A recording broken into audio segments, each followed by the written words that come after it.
My name is Fredrik. I lead the Protocol Security team at the Ethereum Foundation.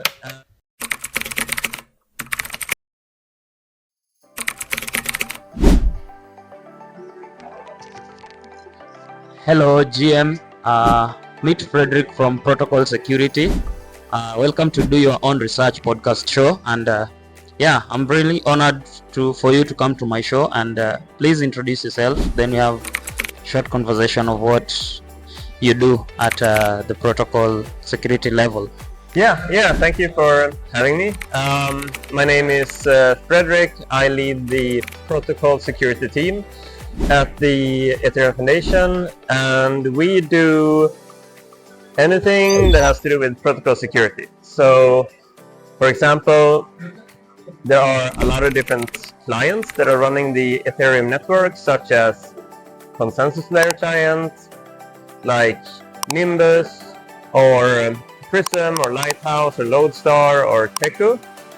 And there are also a lot of execution layer clients that exist, such as the most common one that people will know about is Get or Go Ethereum. There is Aragon, Ret, and other ones as well.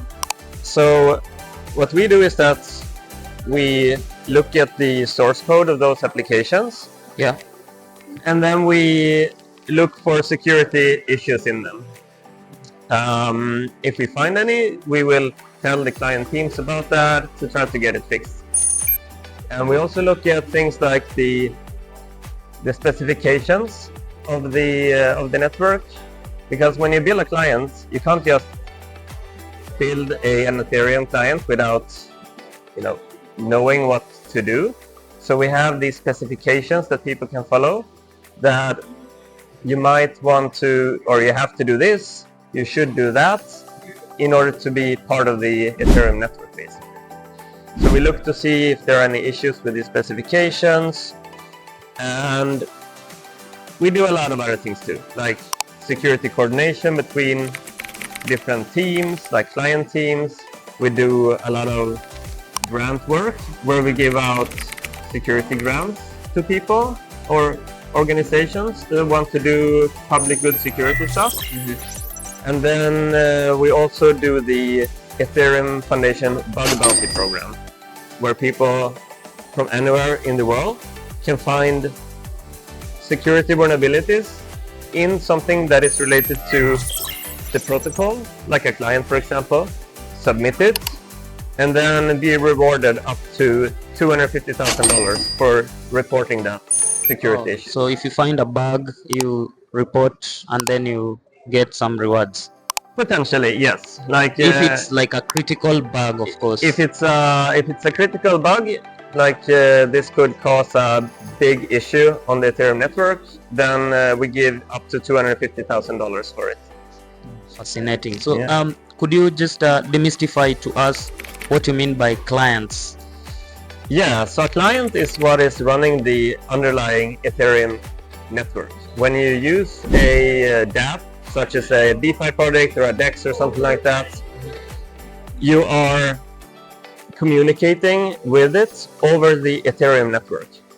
And the Ethereum network is being run by validators who are using client software, such as any software, but it's built to run the Ethereum network.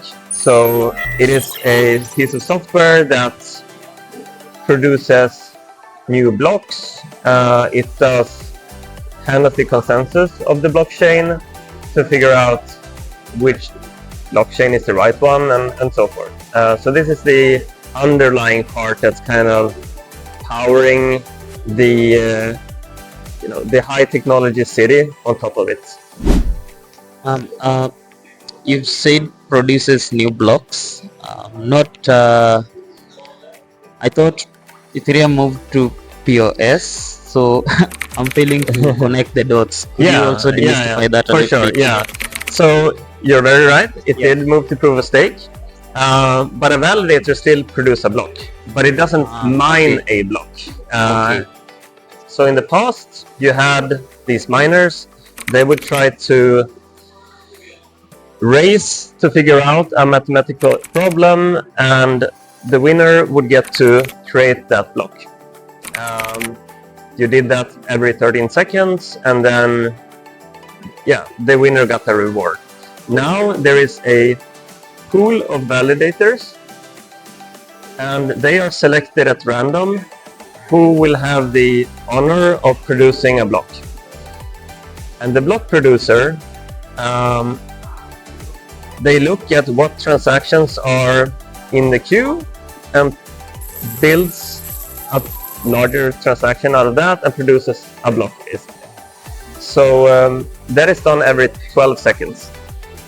So there's a slight improvement of a second. Indeed, yeah. So there's a second of improvement since proof of work. So in the past, you had to have these big graphics card farms in order to produce these blocks.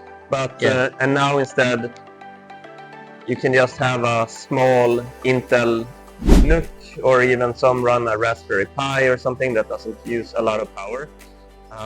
So you don't need as much power today to be one of these, but you need more ETH to be a validator instead. Yeah, 32 ETH. Exactly, yeah. You've talked about a lot of protocols. I'm wondering how you're managing to keep in touch of every one of them.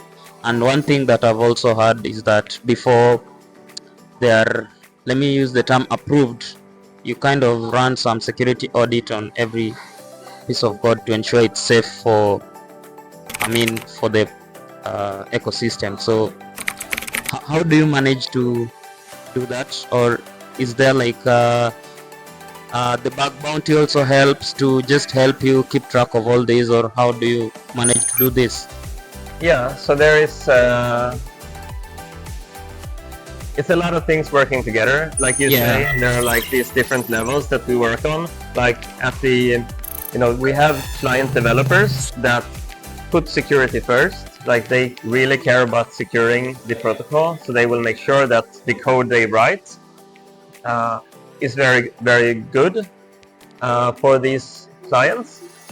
And then we have security engineers and researchers who look at the code and the specifications to see, does this look okay?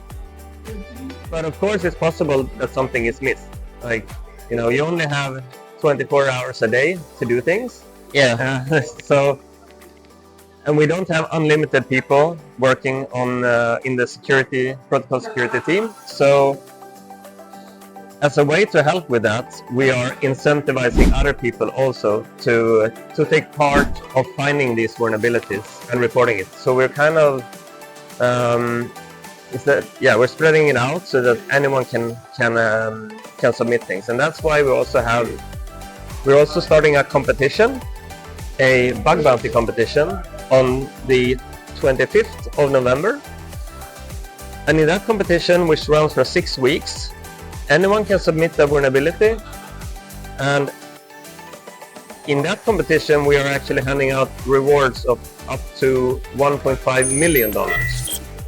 So if you find something, there's a potential that you receive part of that $1.5 million. Amazing. So all the devs out there, that's an alpha for you, if you may like. There's a lot of things to talk about. Could you also just break down some of the developments that you see will be fit for the security of the ecosystem? Because right now there have been a lot of developments like the DAs and all that.